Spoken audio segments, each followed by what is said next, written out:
We're in the thick of the Libra season.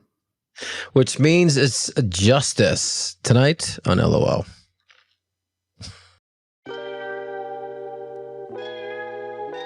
I don't just talk stuff and repeat stuff. I'm living this stuff. And you can thank me for covering your Astro.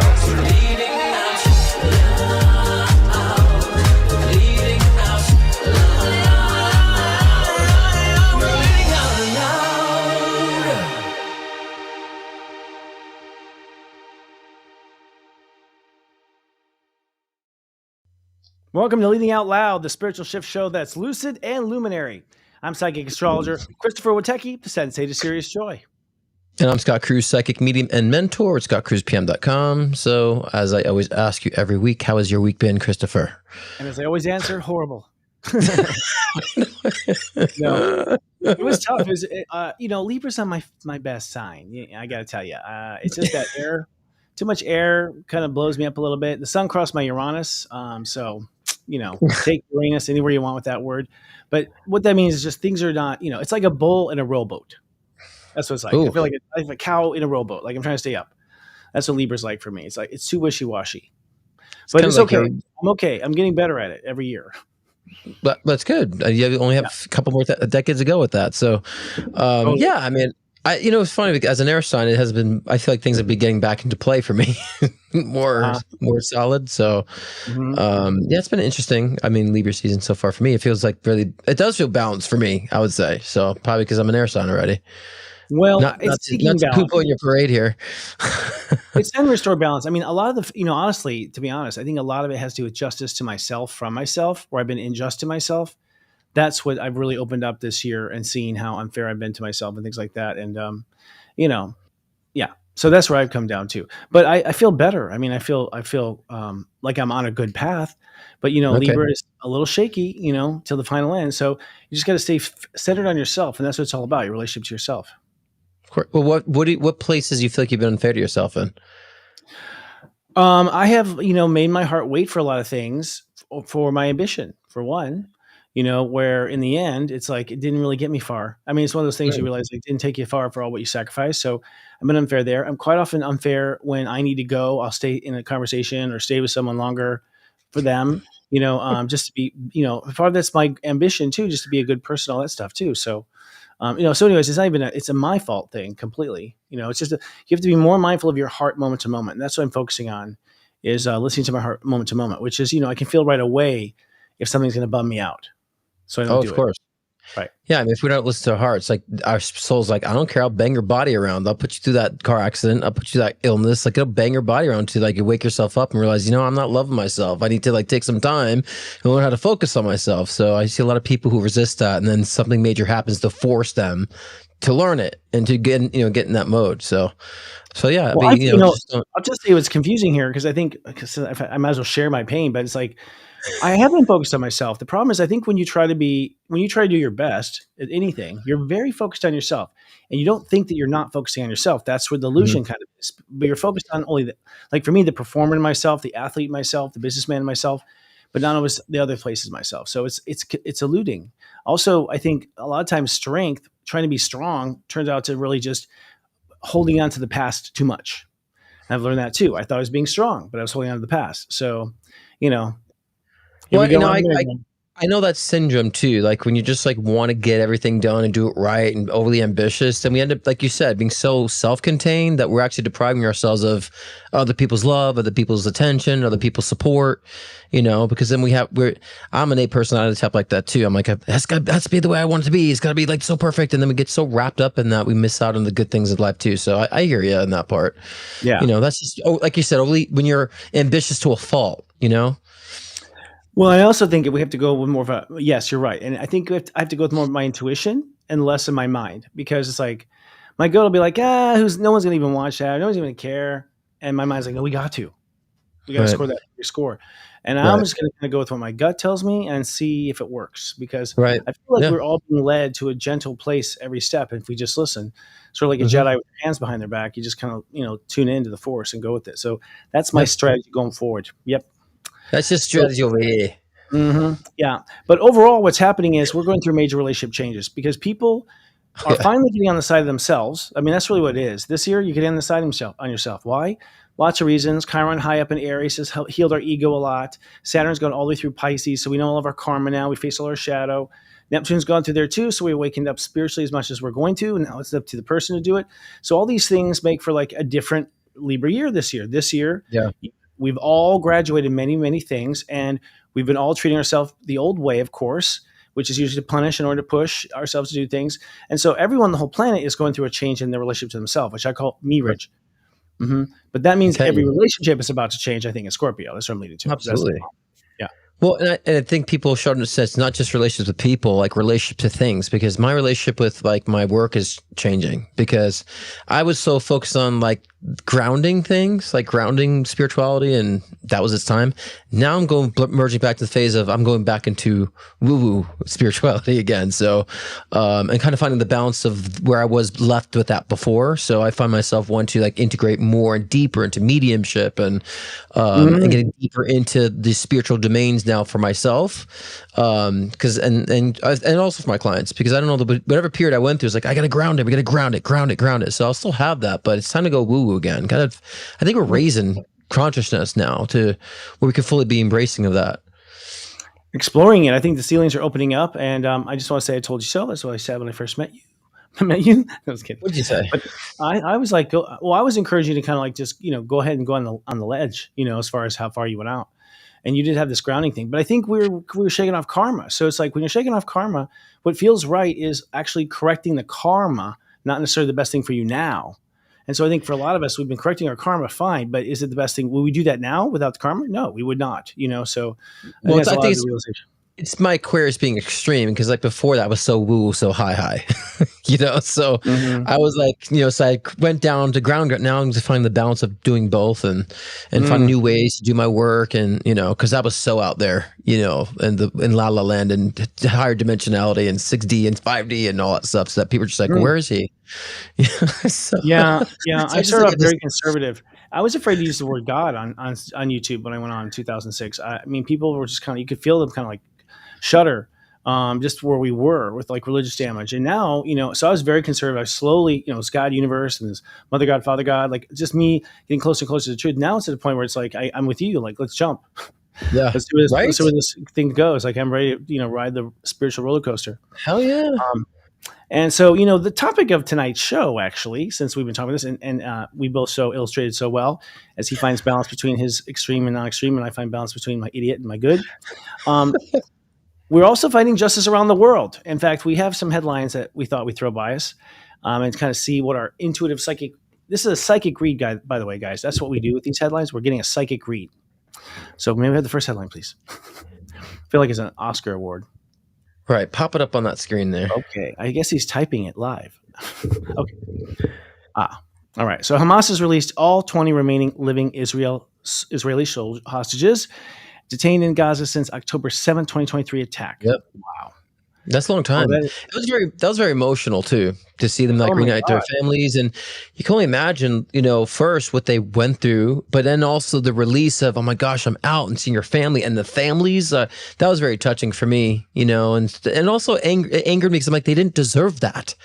These people were political pawns, basically. They didn't deserve that, but it was just a nice release to see them reuniting. That was very, very touching for me to see that. Yeah, I'm glad that's the pressure's releasing. I mean, spiritually, psychically, it feels like, politics. In the sense of that, I'm upset that both sides. No human should be hurting anymore for more. Come on, I agree. Guys. I agree. I mean, that's where I just have to be honest. Like we are so more intelligent than this, and I don't believe, it's necessary. And I just don't. I think we're smarter than this. That's all I have to say. We are smarter than this. Right. And you know what? If you can't figure it out, then fucking buy some AI technology, okay? Let it figure it out for you. Because if you can't figure out how to create, it was War Games in 1980 said the only way to win was not to play. We've known this for a long time. Yeah. Oh yeah. That was the Whopper, the first AI system. All right. Oh, really? That was called the Whopper? It was called the Whopper? Whopper. Yeah, it was called the Whopper. Mm-hmm. Oh, interesting. I have to look it up. Yeah. Remember? Yeah. Good stuff. I have to look it up. But and I think too, with this is politics, and I think people are starting to recognize. I think this is what's going on with our collective too. People are starting to really get angered about the injustices right now. So people Yes. are coming from the heart more now. Yes. They're like, screw the politics, screw the politicians. Like, this ain't right, And so, so there's been a huge resurrection of that. And the realizations of then the revelation of that. So I think this Libra season will kind of kick us collectively and forward in a better trajectory, and get rid of outrage this could be. shit. Yeah. I mean, once you're fair to yourself, then you realize how fucking unfair that everything else is. And you're like, whoa. Yeah. I mean, if your scale's off with yourself, you don't have a judge. But then when you have that scale on, you can see this is not right. This is not right. And I think, the population is, tolerated for, 50 years. Yeah. This kind of BS since World War II. Didn't get any better. So, we're all feeling it. Humans are feeling it. And I don't know what's going to happen, but we have some intense transformational moons in Scorpio next month. I mean, transformational. The full moon is at 13 degrees Taurus, which means a revolution somewhere in the middle, like of how we produce things or what we value. And then a 28-degree new moon in Scorpio, which is basically holding space for another planet. Like, it's such a big huge Scorpio space. It's literally holding space. And by the way, we have several moons at 28, 6 more moons at 28 degrees all the way around. So we're building the new. Those are all high manifestation degrees, 6 in a row. And I feel that also feels solidifying to me. I feel like something is going to be solidified too during that time. So like something locked in, something concrete. Perhaps maybe they locked down the Epstein files, at that time. So something seems like it's going to settle in and be very concrete and solidified too. So that's generally speaking in context of the world. And so I'm so like iffy about talking about anything political at this point. But I feel like if we want to take that more generally speaking, I feel like that month for sure, especially in Scorpio season. But with us generally too, I think it's individually. So perhaps you will solidify, Christopher, your balance of self and also how that contributes to the external. So perhaps you'll solidify that finally. Possibly. I do want to give this a little warning because I'll be quoted on the show, and that is usually when God Universe sends a command, if you want to put that, an energetic command to create something new that's at peace. The first thing that happens is the disturbance of the existing peace. So usually whenever there's a very subtle but powerful, transit that says make peace, make things smooth out, make things equal. The first thing that happens is uproar usually. Oh, sure, 100%. Yeah, 100%. Because Because right away. because there are people subconsciously like drama and chaos. So when you're settling that might like disorient them, and then they react not wondering why, because like you got so comfortable with the chaos. So now things are leveling out. It's driving you nuts. Some people use that chaos as a crutch. Yeah, but the actual event, like the eclipse and the moons and stuff, they bring like this. This total peace. Sure. And it's almost like the population being forced to peace almost freaks out after feeling the peace for the first time. And it's totally. like overreacts to it. Yeah. Yeah, that's what I'm saying. That people just could not familiar with that, and so I think too, like I've been writing new music, and I have a lot of like ideas moving forward that I'm engaging with myself. I actually been taking a break off social media, so kind of find that balance, too, which bring me so much more peace. Because guys, Christopher, like we beat ourselves up. So I'm like, I got to do more, and I said, no, I'm doing less, and I feel better, and more has been happening. So isn't that the paradox, right? Isn't that the paradox? That is a paradox, brother. I wish it was my paradox. Our next article, Luigi Maggioni.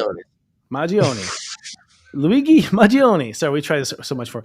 Lawyers are seeking dismissal of the death penalty charges in a I don't know, it's like relative. Is that basically dismissal of the death penalty?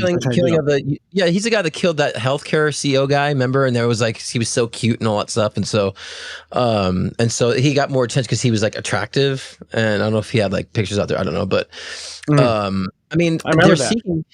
I mean, so this is the thing. We can talk about this philosophically about whether or not the death penalty should be something we have in our judicial system. Is that really justice, an eye for an eye? And I kind of feel like no. I mean, they're going to find their karma either way, but why not let them be awake and living in this reality to experience that karma? And so I'm, for one, not really for that, because I feel like, they don't really get to reflect on it in the moment they've created that, committed that crime, right? So I want them, like they committed the crime, they're still conscious in this physical life to endure their punishment, right? And their consequence. So I'm not one for the death, the death penalty in that sense. But they're thinking they get him off. They want him to get him off, which is I think he might just be on death row for a while, but I don't necessarily think that he'll get the death penalty, even if they award it. even if you get sentenced, you're not going to die. You're going to be on death row forever. Like, it doesn't, it's a weird thing. It's just a terrible thing. I feel, this is where proof of heaven has to come in this lifetime. It has to come this lifetime. We have to be shown. Everyone has to be shown what you and I know and feel. I don't expect anyone to believe me ever. You have to have your own experiences to believe in the whole afterlife and everything. You have to have your own. There's no way you just can take it from another person. You shouldn't, honestly. But once I have, it's been so literal. I'm like, oh my God, the crazy stuff we do. It's like, honestly, from what I understand, you're letting him off. Like, basically, he's going to go to heaven where things will be heaven. There is no punishment in heaven. So he's going to be scot-free. He's going to be looking down and go, phew, so glad I was in that jail. That would have sucked. Yeah. Right? Well, I mean, he'll be forced. I kind of have a belief that when you do something like that, there's a unresolved karma to that degree that I believe you're forced back into reincarnation. So who knows, what that life would be. So yeah, I believe people like that, they're forced back into reincarnation, don't really have a choice until they fulfill that karmic debt. I agree 100%. Unless like spirit aligned for that to happen to fulfill someone else's karma, and they complete the karmic cycle by doing that, then they get to move on and choose their incarnation. So it's weird, like if you think of it that way. Yeah, I think from what I understand, he'll most likely be, the father of like a child that gets killed next time. Like he'll have to experience like the loss of the parents. I mean, there's more point of views than just the actual victim. The victims. There's lots of victims, so he probably will be a parent of a child that gets. And that's to still see what it feels like to have your child ripped away from you, Yeah. Anyways, okay. On to happy note, the Pentagon confiscates virtually every major media organization's press passes. Most major U.S. media outlets refuse to sign on to a new media policy aimed at preventing leaks, restricting movement. I'm trying to read here my thing here. And also requiring escorts inside the Pentagon. So I guess all the news staff has got like some White House intern next to them, walking around the White House grounds. I guess that would be the escort. So basically, just controlling the information more. Is that the attempt here, to control information more? Apparently, I mean, there are things that from what I understand, the White House, news staff, they will learn things and they'll keep it a secret for preservation of our country's safety. Right. So I think it's been a while now where they'll say stuff to the press like, you can't say this to the public yet, but that is happening. So they have kind of a lead on understanding it and following the story, whatever. And apparently, that sort of, trust barrier isn't being honored anymore, for obvious reasons. Or they just don't like the fact that there's too much getting out there and they're trying to control what actually is getting out there to the public. So it could be that too, a way to dictate and manage that. Right. Because You know what I mean? I promise. If you're going to keep it quiet, you're supposed to keep it quiet. And of course, it's always leaked. It's leaked to the press. So it's like, the person who sent it. What I'm saying to you is, do you think it's just that, or do you think it's just the fact they want to control what gets out there because the press hasn't been so good, I would say, positive on this administration? I think it's both. I think the press, don't like him, and they have leaked stuff out to piss him off. And I think he also is overstepping to calm it down. I think they're both wrong. I think that's exactly what I feel. It's like all that, all the above in that sense, But then that's also scary to think about. Again, we're getting kind of pieces of the news, pieces of what's really happening too at the same point. So, thankfully, there's a lot of independent journalists that are going out there with their cameras and going to these events and reporting on it. So we see actually real people's perspective. Because I think justice for us is when we have the right, when we're not getting the right information about what's really happening. That's an injustice toward us. That we should want to seek justice on. That we're not having these info wars, so to speak. You know what I mean? It's not fair for just getting misled. And what is it? We're working, living our lives. We're supposed to keep on to every little detail. It's not fair to us that we're being, dissuaded in certain ways. Oh my God, dude! This is a whole episode. Yeah. What's interesting is it's like every major media organization. I wonder if they just don't trust the old media anymore. It's like, okay, they're just.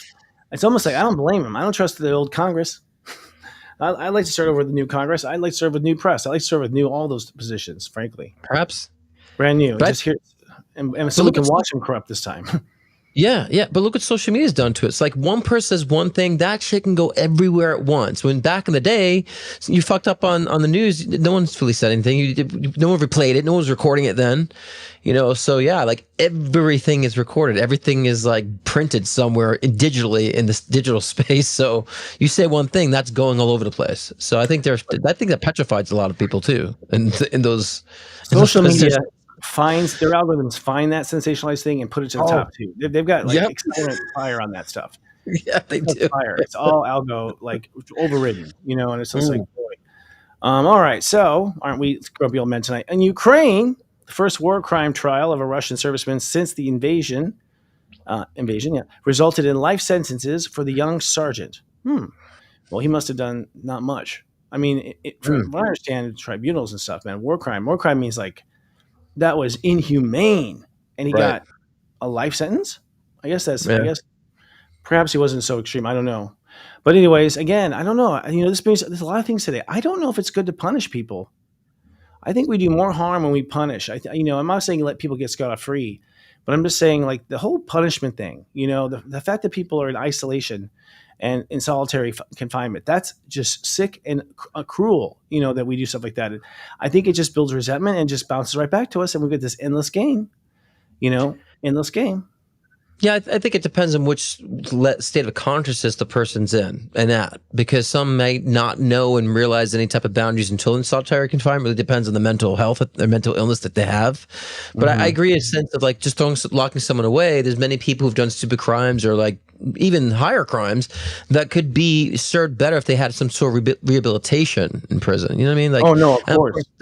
That's very costly too. But I'm just saying that would also help on the crime in the long run, because these people are rehabilitating. They're doing something productive. They help others to do the same, right? They're just thrown in. They just come out. My brother has been in prison since he was 18. And he's still in there now. He had two 30-year sentences for 21 felonies, right? So we're complete opposite. And he hasn't changed. He went out, goes right back in, and still has that mindset because they're not forced to change in there. Yeah, and they don't know anything else. They're terrified. And I'm not saying, by the way, for the record, I can see this blowing up in my face. I'm not saying people get away with anything and they don't have to pay back their debt. I'm not saying that. But I am saying that we are cruel, unusual. We're unusually cruel. And that's just, we're cruel to cruel people, which just makes them be more cruel, right? Yeah, and I'll co-sign that in a way of saying, like, I agree, because instead we're like, yeah, get them, instead of saying, well, let's help them to rehabilitate. Let's help them to understand what they did and to shift perspective on things. Let's help with that and be productive with the consequences. But yeah, some people are like, yeah, get them, let them suffer. They have that energy. And that's what I think you're really talking about. It's not productive. It's not really changing the cycle, because we become the same thing. Yeah, let them suffer like they suffered. It's like, okay, same energy, And so, yeah, I agree with you on that part, in that context. Mm-hmm. Yeah, and I don't know. And perhaps when a criminal gets something, we should go back to like his elementary school and find them, and like the whole 9 yards of the country that actually set it up for that in the first place, and was really a co-conspirator to that person's crime. Because quite often it was a lack of investment, it was a lack of simple basic needs in a home, like mother being beaten or something like that in front of all these horrible things that because of money and because of our greed. So. I think one day, real justice might be that the United States has to pay for that twice, kind of thing. Mm-hmm. Because overall, it was our responsibility to begin with. Why are we in schools and all this if this is going to be the way it is?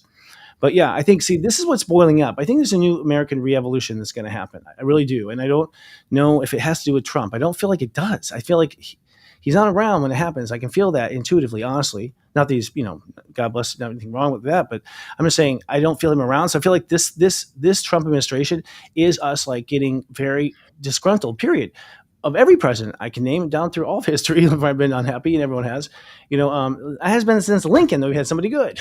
You know what I mean? So anyways, I feel like we're building up to that right now. And Pluto, Pluto 4 degrees Aquarius is when America had won the revolution. Yeah, I think that's the whole point of the Trump era, is for that. Love him or hate him, like the whole purpose of this is to rile people up, right? To expose what needs to be exposed. And so, and at some point, once we're festering, we're kind of like seeing things somewhat similarly to a degree, then we start kind of coming together, and then there's the revolution for me. So I think this administration is pushing things so far out as it needs to be collectively, karmically, so we can evolve, actually. So, so I could say to myself, well, physically, my physical life, I don't support this administration, but spiritually, I support it because I understand we need it. Otherwise, without this dark, we're not going to evolve and have our true awakening. And so I celebrate anything that's going to promote that. And I start seeing a lot of people in the collective awakening, not the woke, stuff we're talking about, but awakening to see things the way they are, and that we need to start to pick up more, becoming, like we were saying before, upset over the injustices. More than I've ever seen before. Mm-hmm. Mm-hmm. Thank God for AI, or we wouldn't be able to fill out a petition. All right, and our final story. Thank God we got an AI in the last minute. Massive explosion at Tennessee military explosives manufacturing plant completely destroys the building. No survivors. That's a shock, right? Because of explosion is still under the cause of the explosion is still under investigation. Will, how about it was a warehouse full of massive explosives? I mean, geez. I mean, What can go wrong? God. Through history, this just has happened so many times too, and it's hard to. I mean, it would have been like God's comedy if it got destroyed by like a tornado instead, not a fire. But like that's sad to me because it's like people working there, like I they said 16. I think we researched them. Said 16 passed, but then when they first reported said like more, like almost 100 passed. So I don't know what the true count is, but that's a lot of people kind of going out with a bang, so to speak. That's horrible because it's so random. So when I look at this random things like that, I'm like, obviously there's a fiery energy going on in our collective, and I always look at that as a spiritual symbol, like what's really going in the world, what's shaking the world up. And so I just think there's been a lot of that fire, but both the fire of intensity of hate and also for justice. So weird things like this happen, but then it makes me question, what those who are aligned in that position had karmically that it was their time to go out with an explosion, so I try to tend to look at things that way. All kinds of arrangements made. I think it's like booking a flight. It's like, and to get out of the matrix, what do you want? We've got an explosion here in Tennessee. We got this over here. They'll come in, and go out. Not gonna hurt. Not gonna hurt. I really do feel. And you come out of me, you're like, oh man, I get kicked out of the game. It's like I don't feel it's anything like we think it is. But anyways, no, I agree. But this is part of 3D reality. It's time for a commercial break. Before we get into our topic tonight, let's hear from our sponsors.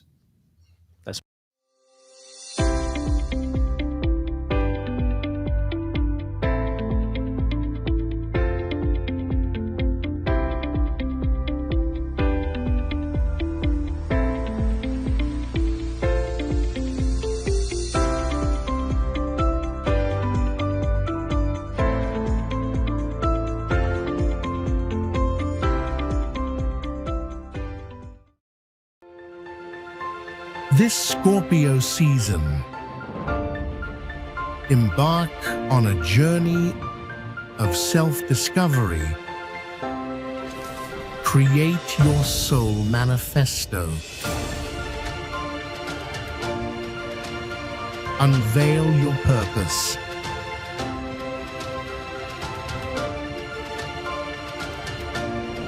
Live your truth. Welcome to 40 Days of My Truth and Purpose. Enrolling now, only at Sirius Joy Academy. That commercial gets me every time. I do have to say, and just follow up with that, the Truth and Purpose is a 40-day program where I have aligned up the astrology lessons to be precise for the day's energy. And the thing about Scorpio is you can't lie to yourself in Scorpio. You cannot lie to yourself. You just know the truth. You know when you're lying. And so it was a perfect time. So we use all the Scorpio transit to come with our truth, to determine what our truth is, and using your chart to present to you different sides of yourself that you might be confused over. And then the biggest question I get in every reading, what's my purpose? And everyone who's taken this class has told me they've walked away with their purpose clear, and they've understood their life like they never had before, past lives and everything. So it's 40 days. And it is available at SiriusJoy.academy right now. So it starts 0 Scorpio. Fantasticals. That's great. Yeah, it's cool. The commercial looks very like it's a quest, so it's a quest for your purpose. So yeah, it's very intriguing, that commercial. It's good. And a good time for people to get to know themselves. The world's going to be a little crazy right now. So yeah, get to know yourself a little better.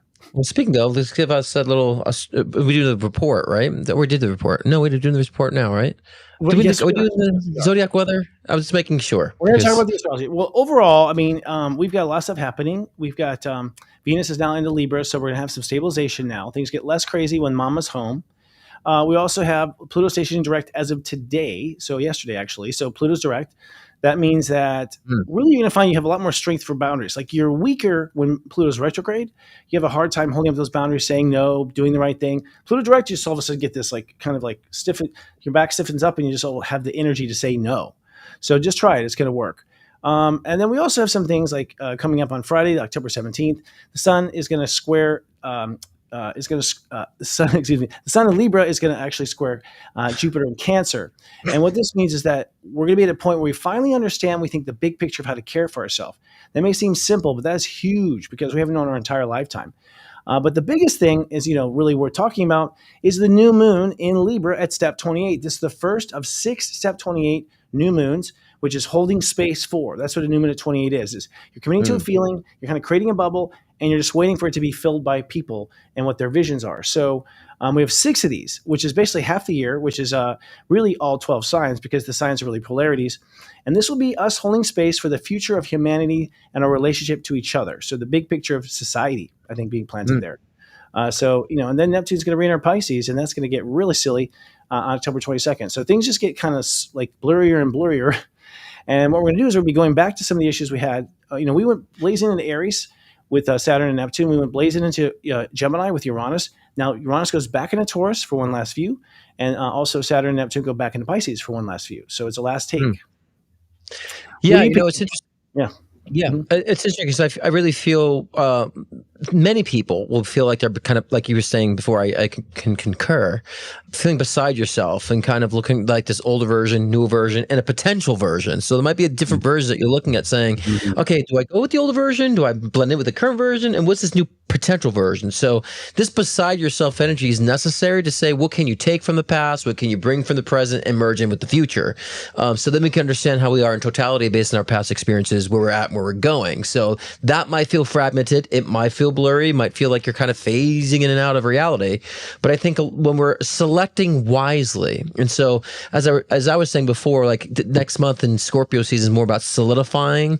This is preparing us to solidify that purpose, because once we have been participating and moving forward with our heart's desires, but now we're intellectually become more astute to what that means in the mind, but also in the heart. Then when Scorpio season comes around, we're able to solidify that purpose. And solidifying to me means that you're owning it. If you want to put it in layman's terms, you're owning your purpose. You're actually not being resentful about, why it didn't happen before. You're not reserving yourself to say, I have to kind of hold this back because it might make other people uncomfortable. You're actually solidifying that purpose, coming to Scorpio season. So understand your selections are happening right now about your past, previous, and future versions. Get that in gear now. And so this way, otherwise it's not going to be a blur. It'll be more of a refinement, because when you're ready to walk into Scorpio season and then solidify your purpose, you're owning it. Mm-hmm. And Scorpio will have you own it too. I mean, disagree with the Scorpio and see what that feels like. The energy of Scorpio is like the only sign packing a weapon, which is the stinger, and which is the god. I get along with Scorpios. We're both. I do both too. Yeah. Oh yeah. I mean, they're my opposite, so they're the sign that keeps me in check. But I'm also the sign that keeps writing them checks. So I don't know. Something's going on wrong here. But that said, what was that? I don't know what that was. Own your pickle prints. It's no big deal. That's right. Those pickle prints. I love Scorps. But here's the thing. We all have the power to draw lines, and that's what's going to happen in Scorpio. We're going to draw the lines. We've been sort of sitting on the fence with lots of things all year long. And I think Scorpio is going to be a little bit of I don't want to say a harsh time. I mean, just kind of harsh. The truth will hurt in some cases. But if you didn't see it coming, then there's your wake-up call right there. I think it has been coming since Pisces. So, yeah. We each have moments where we're just like, humiliated because we didn't see it. Right. Because if you're not doing that work to solidify that purpose by Scorpio season, it's going to hit you in the face. It's like, all right, not listening.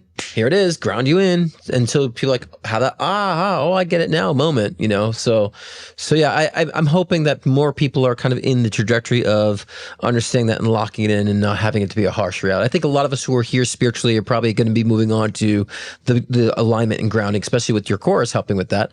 I think a lot of people will be more in the grounding sense, not so much of the harsh truth reality sense. So those might be the people watching The Housewives, actually. So those people. My theory is people will probably not be grounded too long, just because, not that I disagree with you, but because I think in Sagittarius, a lot of people are going to say, I wasn't born for this. I was born for this. I think people are going to change their belief, which will then bring excitement. Oh, totally. And probably a disconnect from, from the media and things like that. People are going to be on their own, like maybe even escaping from a new belief. Yeah, well, that's what I mean by solidifying. Not so much Okay. grounding. Grounding for maybe the people who are pushed to the ground is what I meant, who aren't learning the lesson, hitting the pavement type of thing. But those who are Mm-hmm. doing the work, no, yeah, it'd be solidifying because yeah, you're right. Someone might say this isn't my purpose, but I've been realizing this has been my purpose all along, and they solidify that. They finally grab onto it. Is what I mean by the solidification. So Gotcha. I'm glad you Gotcha. said that. 'Cause, yeah, glad you said that because I'm sure someone might interpret it as grounding. Like, no, those might be pushed to the ground if you're resisting that aspect, and like you said before, having a harsh wake up call, so to speak. Yeah, it's really like center. You're saying like centering is like solidifying is centering, like coming to your center and understanding your Yeah. truth, which is what Truth First is about. I think we will Yep. see truth, a lot of truth here, and nothing but the truth in Scorpio. So I let's saw get on this. to our topic of the day. What is this? The week, and that's called the currency of justice. That's right, the currency of justice. And this is some factoids that our team has put together. Basically, what is the state of justice really in this world? And actually, I think we should ask, what is justice? What is justice? Is it an eye for an eye, brother? Let me ask you that big philosophical question. Is justice an eye for an eye? I mean, some might define it to be that. Justice for me is just kind of fair. It's just being fair. I mean, think of even the scales of justice as balance, right? It's Mm. fair. So, there's so many ways we could express that. Do I think things are fair right now in our society? No, I don't. And so, and I think they haven't been for quite some time. And so, I think we're starting to redefine what justice really means for a collective purpose. I think a lot of people talk about justice, but then they don't really care about what's just or not until it affects them. Mm. But I think more and more people saying it ain't just for them, that ain't just for me either. So that's be as a whole. So I think with the age of Aquarius, we're starting to recognize we are demanding justice for everyone. Mhm. So, Mhm. we're not quite there yet. But I think it's a fairness. Mm. Yeah, I feel it certainly is. At the end of the day, it should be equal. Like as far as the cost, maybe the suffering, maybe everything should be at the end of the day equal. You have to repay your debt. I mean, debt is the idea that you've taken more than you deserve, right? Or borrowed more than you deserve, and you got to pay that back. So I do think there's, in that sense, equality. Restoring peace and equality is necessary, and we're far from equality. I will say this though: as bad as the world is, this is the best it's ever been. You guys, you study the Mhm. history. True. My God, I mean, It's we're true. really quick to complain, but it's like, come back during. I mean, geez, what we did to American Indians. We really have not I know. been civil as a world at all. And at Right. least we now have a court system that's, catching some of the people and telling them it's wrong. But right Yeah. now they say 1.5 billion people cannot obtain justice for civil, administrative, or criminal justice problems. And I'm not sure why that is. I guess they just don't have access as part of it, or don't understand, or they're not literate. 4.5 billion are excluded from opportunities the law provides. They lack legal tools, including identity documents or land or housing documents or formal work arrangements that allow for legal protection. So a lot of people aren't even legally protected, which is, as we Right. know, pretty scary. But I have to Mm. say, when you're from the country that I'm from, this country, and I don't feel legally protected either. You know what I mean? As well as you know, I'm not making I fun. agree. I'm saying I think we all have an issue with this. It is a little scary.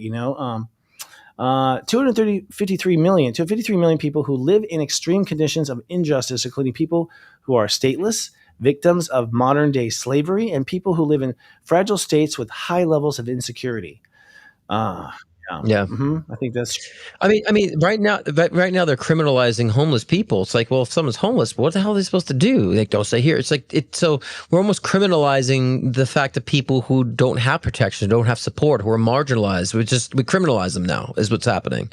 And so I don't think that's just because that's not helpful for all of us. If part of our species is crying in need, we don't feel better and get better just because of that.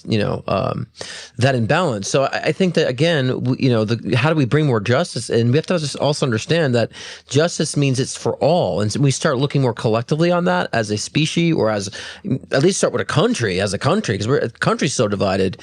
Then we'll never have justice for ourselves. At some point, you might feel like justice is for you, but at some point that wheel's going to turn, and boom, you're going to hit with something that's maybe you feel is unjust. Because at some point in this wheel of politics, someone's going to have to suffer. And to me, the political system is not just at all. no, but I know who's going to suffer. Rockefellers. Rockefellers are going to suffer because here's the deal. I'll tell you, if we didn't have to pay interest to a World Bank on the money we borrowed, if we didn't pay interest on that, everyone would have a home. everyone would have a home. Why are we paying credit card interest to a foreign entity that is not, that it has fingers in every single country? Like we're Right. not exclusive. It's not our World Bank. So I just think we look at like where we're paying money and where money's going out. It's like, wait a second, why are we putting our country on a credit card? Seriously, but that would And the for fact that homeless right there. and our money, the money, our tax dollars is funding all of this, right? And so we have to pay to work. So we have to surrender our money for an income tax. What we make, what we bust our ass for what? A government that, the middle class is not helped by the government. We don't get social aid rarely. We're always making too much and we're not poor enough and not rich enough to thrive. So the middle class gets screwed all the time with this system that we're in now. And so, yeah, I mean, it does start with our country first, starts with our society, our community first, for sure, until we can level that out. And then we have to start extending out outside the other countries. So I don't know. People say America's the best country. I'm like, there's a lot of great countries. I don't think no one is the best. I mean, I think there's wonderful things about America for opportunity, but things are slightly changing. In a way. It's like America holds the we're promise. having issues with healthcare It still. holds the promise to be the best country in the world, best as in most innovative, things like that, not better than really, And more really better, free. more free, all these things. It holds a promise. But here's the thing, that freedom has come with a cost. People have taken advantage of those freedoms. And I'm not saying we take That's them away. exactly I'm not right. saying we take away the freedoms. No. We've got to mature and we're going to be able to handle that. We People have do. to be free and not cheat. I mean, and take I advantage. agree. So, I agree. and I'm talking about lobbyists and, don't think I'm talking about homeless right now. I'm talking about lobbyists in Congress when I'm talking about taking it. Right. Yeah, not just the people on welfare take care of the system. There's people that are actually taking care of corporations taking advantage of the system as well. That's harming people below who are not so fortunate. Yeah, they say, honestly, people say, well, if you just, if you start paying for a general income, which I don't think we should do, by the way, but give a general income, then people just become lazy and do nothing. Well, I don't think that's going to be the case. I don't think we should do general income. I think we should just have like food is free. You just go to the store, eat what you want. It's like, if you're not going to eat all that in your hands, then put it down. You can't take that right now. You don't need that much right now. You just need this. I think we can provide things like that where it's just given, and not free salaries, not big checks out of nowhere, but just like, yeah, you'll never have to worry about staying alive. Just that covered. I do feel there will be a period of universal basic income simply because I think with the rise of technology, there will be not a sub-society, but a different part of our society, that won't have any jobs because of AI has taken over. So to smooth that out, I feel like they'll do a universal basic income for that reason. And then once we can acclimate for jobs that are now taken by AI, then I think that, of course, that'll dwindle. So I've always felt they were going to implement that at that point. Temporarily, because there will be, I think 30% of I think maybe higher than that. I think it was maybe 40% of jobs can be replaced by AI or will be replaced by AI. 40%. I mean, that's we're gonna all be like, or it might have been robes maybe and 60%. reciting poetry. But so that's a lot. And so imagine how are we going to like smooth that out when that happens? And so the only way that they're going to smooth out is through universal basic income. So I always felt that was coming for a temporary purpose of a merge somehow. Well, but I think it's with AI. The mystery and mythology of Star Trek. What made their society go to world peace was when they found the replicator. When they designed the replicator, apparently, that's when all of Star Trek world went, crazy equal. Because now you could just go to 7-Eleven and have it replicate, right there in front of you, like the exact food you wanted. Seriously. And so once there was replicators, there was no need for money. Like everything lived happily ever after. So let's work on that. This will be a final role for this, and then we're going to go to a commercial, Scott, with you. What is justice in the age of Aquarius mean then? What is justice going to mean then? It's what I just said.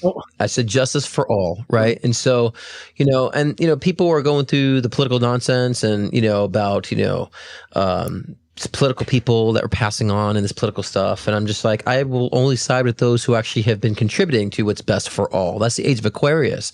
Not what's best for a certain group of people or not what's best for one half of the political sphere, what's best for all. And that's the age of Aquarius that we're going to be forced to look at. And so to me, it's like what I said before, to be redundant, or to be repetitive, it looks, again, where we're also looking for justice for everybody and what's fair for everyone. And so that's humanitarianism right there. So it's not overly complex or overly mysticized. I think justice is that God got his way. In the age of Aquarius, birds of a feather will flock together.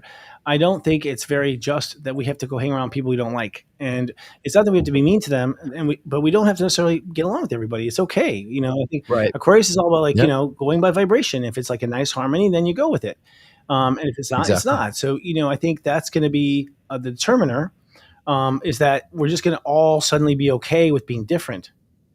And, honestly, that may be because we overthrow the World Bank. Just saying. Scott? Well, that's coming. No, I'm saying that's Yeah. coming. I've written about that, about the breaking down those systems, and their clock is ticking. Yes, it is. I'm letting you know that their clock is ticking.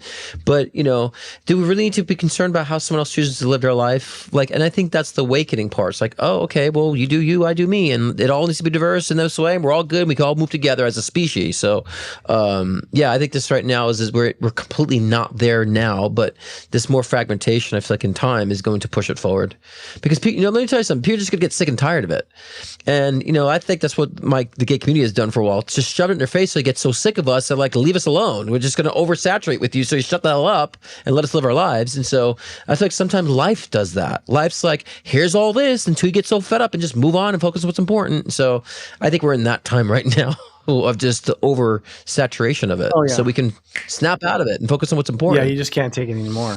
Yeah, just don't. Right. You're just over it. It's like, oh, whatever, Yeah. So, Scott, you've got something to tell? Yeah. And so speaking of all that, tomorrow's my live show. I'm doing, of course, live readings as I always do every week, but also I'm talking about my story. People tell me that they want to hear my story. I've done it before, like a year ago, but they want to hear it again. I'm going to talk about what was like being a psychic growing up as a child, but also dealing with massive trauma.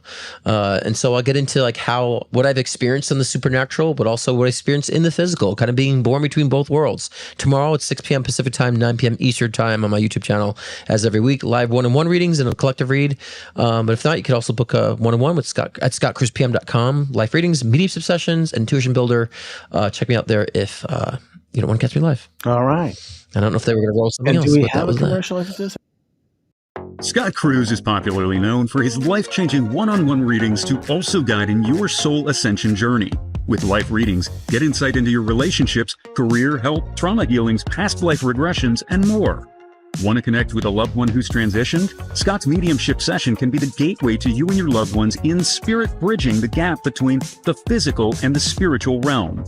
If you want to enhance your own psychic ability, Scott's Intuition Builder session can help expand your psychic and mediumship abilities. So sign on to scottcruzpm.com to book your own personal session today.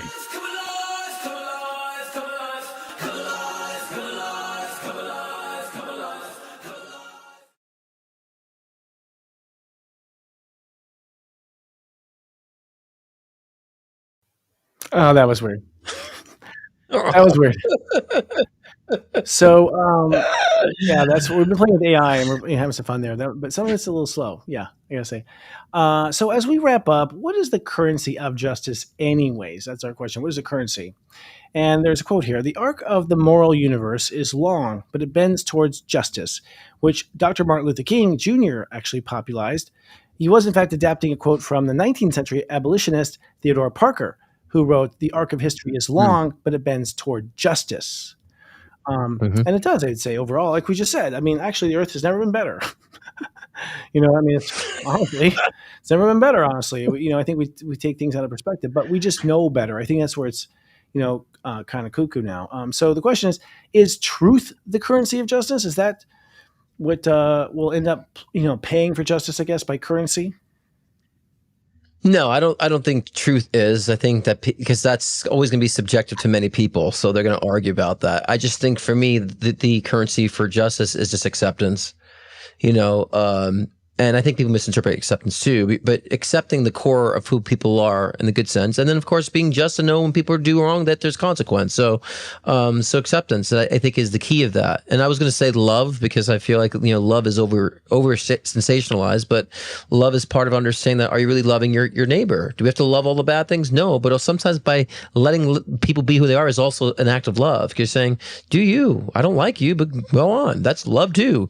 So I think the balance of such is going to help us to understand that we can be loving by not being integrative too, just by accepting it. And I think that when people can accept other people for where they're at, then I think we can see some good progress, and that will bring natural justice. Because then we'll fight for the people that we don't agree, because they didn't deserve it. We'd fight for them to make sure they have justice as well in life. So yeah, my route would be acceptance. Mine is Let me clarify too, because I'm hearing stupid people saying, accept murderers. No, you don't accept bad behavior. We learned that in 5th grade. Again, with those, that's where justice, real true physical justice comes in, just consequences for things. I'm talking on the basis of people who don't do bad things into people. Okay, to be very adolescent about it, because I know some people are thinking that right now. It's like, no, we're talking about the core of people who actually are functioning in society. your psychic level, like your psychic's like, you're like picking up all the people at home yelling at the TV. I always can hear someone saying something. I'm saying something, and I have to stop. And so that's why I used to be bad when we first started the show. I used to like all the time, and I'm just like, oh, certain things. Okay, so Not all fit that I hear know people it's- saying. I do too. I usually will correct it and try to charm. So I think self-love is the currency of justice. I think that the problem is that we were told we were not lovable. We were treated like we were not lovable, and it's up to us to love ourselves. And once we love ourselves, we have complete power over everything that happens to us. I really believe. Mhm. And I think that when you love yourself Yeah. and you see someone not loving themselves, you'll want to reach out to them and want them to love themselves because it's so good. It feels so good. There's nothing wrong with it. So I think you're right when I said love. Love, it's hard to say. It's hard to fill your heart with love and then go hit somebody. You can't fill your heart with love and then insult somebody. You just can't. Like, try it. You really can't. But now, those people who do those things are way shut down from self-love. And this is spiral of, we've been in since the beginning. So I think, we must love ourselves. And that sounds, I know it sounds ass backwards, but it's one thing we haven't tried. So we might as well. But also, I have to say to you, Christopher, too, because when you love yourself, you stand up for yourself. I think people just think love means just some weekend, everything's great state. No, because I've been putting a lot of that respect back into myself too. I just been like calling people out for just like spinning what I'm saying or doing. I'm like, because I'm setting up for love too. So love also means you stand for justice for yourself. You're not letting someone contaminate your energy or your voice either. And that's going to be part of this process too. In time, we'll have better finesse about it. But I think we all got to purge that out. Like, no, I'm standing up for what I said. No, you're not going to do that or say whatever you want to twist my words. So I think that people are going to learn that too. There's going to be a lot of that passion and fiery energy with that. So yeah, self-love also means you're standing up for yourself. You're not talking the bullshit, or you're standing up for somebody else. No, for me, for myself. Because of bad I've always been behavior. the nice guy, let it roll off my back. Now I can't do that. Now I can't. I'm sorry. Like at the point where it's like, and I'm just astounded that people would take advantage of that. That just astounds me. I don't know why. Well, and they'll say, well, you're spiritual. You're supposed to like take the high road. It's like, no, we're supposed to correct things that we see that are incorrect. That's what being a spiritual leader is. And leading out loud. You stand up to correct poor behavior. You stand up to correct behavior of that's discriminatory, right? You don't just say, oh, just let it go. You correct it. And so, yeah, people take advantage of that, Christopher, and they say the moment you feel guilty, you shouldn't talk like that. You're a leader. You're spiritual. I said, well, then you shouldn't be correcting me if you're spiritual. So, So no, I think a lot of people are going to be very offended. Like I said before, it's going to ruffle a lot of feathers, but good. Besides, I was the only one being nice anyway. So that's it. That was the end of it, buddy. Like, sorry. I was the last one holding out for you fuckers, and I'm not there anymore. No, it's a matter of, and also to me, it's like I realized if I don't stick it for myself, that person goes on and hurts the other person. And it's like, oh man, like I have to. I mean, that to me is still a huge drive. For me, it's still, I'm learning for me to be enough, for me to be enough. But I feel like that's all coming to an end anyways. I think that we're all coming, whatever that is that we've all had. And I'm a Gen Xer, so I've Chiron and Aries. So we were born feeling like we screwed something up really badly, Gen X. And so I think we're finally forgiving ourselves for that, which is huge, So that self-forgiveness is important too. It is. Yeah. But we're also too because I always say the goal is to be objective and unaffected. But yeah, Iggy was making a joke of because he knows that's the opposite of my phrase. People are too subjective and affected. Mm-hmm. And when you understand that, when you're like the self-love that you're mentioning, that you're just kind of this, when you're in true self-love, it just extends outwardly, right? We always say that you can't help to share it, or you can't help to be empathetic. So, when you're being too overly subjective, that you're still depriving of something. And self-love, you're also allowing yourself to feed it. So if you're depriving yourself of love from other people, receive it. All right. If you're depriving yourself of creativity, express it. And then you'll understand their true self-love wouldn't keep you in subjective. You'll be very objective because you'd want the same. As you know, Christopher, you want to share that goodness when you reach it, when you find it, and you realize it's limitless. Like I just want to share that. I have to share it. It's just that excitement. No, it's infectious, like a cute baby. When you have love pouring out of you, you can't help but share. Babies are that way too. I think infants start out just absolutely perfect and beautiful, and and then every day is a harder day for them. I feel like it's going to come to a head in our lifetime. I can feel it's going to come to a head. Mhm. And I don't feel it's going to come to a head the way people think it's going to come to. We've been driven to like do this into violence and whatnot, but I think there's going to be a point where we sit down and we go, well, first of all, here's what it'll be. I think we're going to find that many people have wronged our country, have wronged the people of the world, have been really bad. Okay, really, really bad players, right?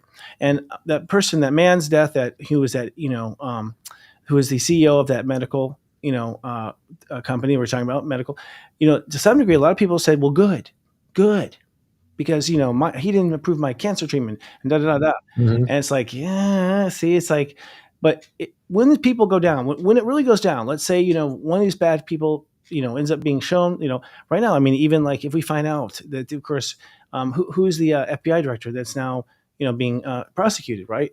So if we find out that something really wrong was done, how much are we going to punish? Like, at what point do we end it? And it may take Gen X, honestly. I mean, I think if anything, Gen X has Pluto and Libra. I think we at Gen X know, hey, we grew up in a childhood of 1 out of 2 parents were divorced. Like, we saw separation. We were latchkey kids. We, went through that. You were blessed, to have 1950s family there, buddy. But I think a lot of us, so the point is, like, we've been seeing what really happens when you neglect, or you have to get revenge, or you have to keep it going. And so there's a point where you just say enough is enough. One generation is going to have to really, bite the bullet and say, we're not going to punish. We're going to stop this now. We're going to rehabilitate. You're not going to be free ever again in your life. Like, I'm not saying you're not playing golf. You're not getting out. But at the same time, we're not going to whip you, and whip our society. Right. We could try to help to evolve. Yeah. We try to help to evolve. Yeah. Because it's teaching. Right. We've got, at some point, I've realized this with ego. The only way to rise above your ego is for ego to be wrong. It has to take, at least the way public perceives it. That when you finally let your ego go, the other party was going, nah. Well, they will be perceived the winner. Nah, boo boo. Yes, I smell like doo doo. Like, and you realize, and there's a burn. Like, when you rise above your ego, you feel like this fire holding yourself back. It's a weird feeling. But I feel like there's a lot of that that's going to have to happen, where we just, that's what we've come to do. I think to some degree, our generation is to really finally have reign over that ego, which means we lose. We have to be okay with losing. Well, I think that people are starting with politics. People are recognizing who voted for the last president last time lost, who voted for this president is losing. So people are starting to recognize that now. I mean, it's a hard pill for a lot of people to swallow, especially when they've identified with politics. It's their identity now. And so for that to be wrong, it's like, but no, I base my whole identity off this. So this is just the burn for me that's happening, for people to recognize what you're just saying, is that they're going to have to, especially when we put all our hopes and bets on another one person that we don't even know, we're bound to be, disappointed, and it's bound to fail. So I think right now politics has been the catalyst for us to learn that, to understand we were wrong. And we've been wrong because we're so fed up of being wrong now, and being lacking the justice for self and for others. So yeah, I've been saying that's why I don't feel like it's Armageddon. I feel like we've kind of been going through Armageddon in the sense of this chaos. But I feel like this is the rising above. I feel like the phoenix rising, so to speak. But this is what this whole whipping is doing right now with the politics in our psyche right now, is to fuel that. Yeah. Well, I think that people get obsessed with politics because they're seeing, like, it's like a way of rooting for their injustices in their life. Like they're like picking a team that they want to win, and that team represents all the bad things that's happened to them, and their one hope that it's going to change. And to me, that's not how it works. That's not how it works. I mean, ideally, everyone in democracy votes. Everyone. It's not your representative that makes the decision. You do. I mean, in a perfect world, now with AI and everything and technology, it's like, well, might be careful, but really the people can vote on stuff now. You know what I mean? Like, we can count the votes in a nanosecond, like with quantum computers or whatever. So we're in a whole new space now, where collective mind maybe is where it has to go. And everyone will have equal opportunities as far as intelligence is concerned. Think 10 years down the road. I can't even. Right? 10 years down the road. I mean, we're not going to recognize. I'm saying just think, just figuratively, just think 10 years down the road, we've evolved. just think how stupid it's going to sound with people trying to like protest against gay people or protest against gay rights and all that stuff. Like, just think how stupid that would sound 10 years down the road. Like, people really did that? People really like not allowing people to live the way they wanted to live? Just think how dumb that's going to sound then. People were just because of a book from thousands of years ago. This book is determined how people treat other people and it took rights away. Like, it's going to sound dumb in 10 years. Yeah. And so, like, I say, if we kind of flash forward to say, does this sound like cool that 10 years, 20 years down the road? Will we be here 20 years down the road worrying about this mundane crap? And I'm saying no, because, you know, it sounds stupid to me today that people care about, you know, who people want to love or not love or how they want to dress or not dress. Like, that's just so stupid that we're even like talking about stuff like that, you know? So 10 years down the road, I'm sure people will catch up and think it's stupid too. You know, because right now that's the injustices right now is like we're saving ourselves from experiencing that fluidity and freedom of spirit, what spirituality and spirit really is. And of course, it's being expressed on other people and how they're believing and don't believe in a lot of crap. But I can go on forever about that, but we don't have the time. Tune in tomorrow night. To care. Go on. Yeah, that's right. It's saying tomorrow live show again, 6 p.m. Pacific time, 9 p.m. Eastern time. I am to just talk about my story. What's like going between both worlds of being a psychic medium as a kid, young, dealing with trauma, and how I merged the two, and how I dealt with the supernatural world, and to what led me to where I'm at today as a psychic medium and mentor. So, yeah, catch you tomorrow and every Thursday. And just a reminder. Okay, and I have a conference coming up, actually, coming up at the end of the month. It's called the New World Order. And this has to do with the fact that I think there's a different New World Order than we have always thought. I think it's actually something we've always known. I think it's in the back of our minds. I think everyone here has to play a participant of this New World Order. And this is a little workshop. It's a little lecture on what New World Order means. That is something we've always known. And then a little workshop with your own astrology chart where you can work through and see what is your purpose in this New World Order. Whatever it is, it's going to be something reordered. We know that. Things are going to change, and it starts really now. In fact, it looks like it starts officially, you know, right after Thanksgiving. Looking at astrology, like the fuse starts to the big change. So that's it, by the way. newworldorder.xyz. newworldorder.xyz. Gen X, Gen Y, Gen Z. Is that part of that? Oh, wow, that's cool. Yeah, isn't it? So cool. Thanks to Michelle for that insight. Well, friend, I think we've done it. We're a minute over now, gosh darn it. But you know, it's going to be an interesting time, folks. Hang in there. Yeah. Hang in there. That's it. Word of the wise. It's gonna be difficult. Hang in there. Yeah, no, it's true. I think we have been hanging in there. I would say stay conscious, stay conscious, and stay intuitive, because then you'll realize that why we're going through what we're going through. So yeah, stay intuitive, guys. Stay conscious. Stay aware. Would be my and advice. Lead out loud. Speak out loud. Stay aware. Next week we'll be back with Peace as a Power Move, our final chapter in Libra. Until next week, we love you. Ciao. Night, guys. My goodness. How? Yeah, we got to put out those new commercials. I'm loving them.